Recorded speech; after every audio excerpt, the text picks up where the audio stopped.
ఇవాళ జీవామృతం అవనివ్వండి, ఘనజీవామృతం అవనివ్వండి, పంచగవ్య అవనివ్వండి, నీమాస్త్రం అవనివ్వండి, అనేక మంది రైతులు, వందల మంది రైతులు మా ప్రాంతంలో సొంతంగా తయారు చేసి వాడినటువంటి పరిస్థితి.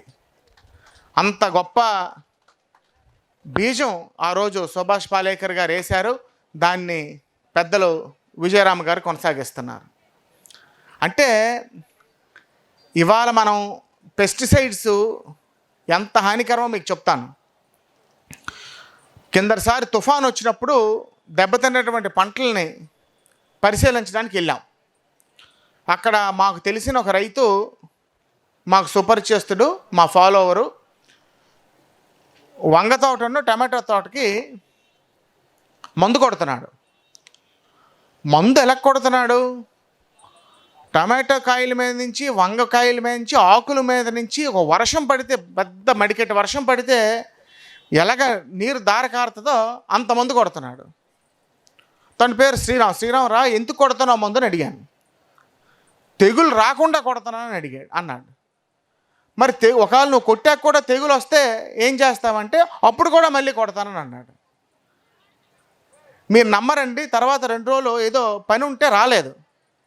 ఎందుకు రాలేదంటే తలనొప్పి జ్వరం వచ్చింది. తలనొప్పి జ్వరం ఎందుకు వచ్చింది? అంత మందు కొట్టడం వల్ల, మాస్క్ వేసుకొని కొట్టినా అంత మందు కొట్టడం వల్ల, క్రిమిసంహారకాలు కొట్టడం వల్ల వచ్చింది. అంటే ఎన్ని అనార్థాలు వీటి వల్ల, ఆర్గానిక్ పద్ధతి లేకుండా పెస్టిసైడ్స్ వాడడం వల్ల వస్తుందో మనం గ్రహించవలసిన అవసరం ఉంది.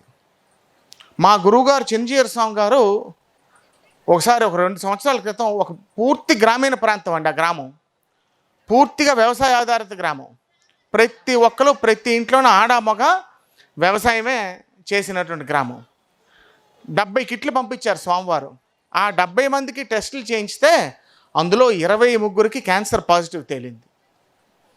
అంటే మనం రోజు ఏదైతే ఆహారం, ఈ తెల్లన్నం అవనివ్వండి, ఈ పెస్టిసైడ్స్ వాడిని కూరగాయలు అవనివ్వండి, ఈ ఇనార్గానిక్ వేలో మనం తింటున్నామో, సేంద్రియ పద్ధతిలో మనం తినట్లేదో, ఎవరైనా క్యాన్సర్ తగ్గడానికి మాత్రం వేసుకుంటారు.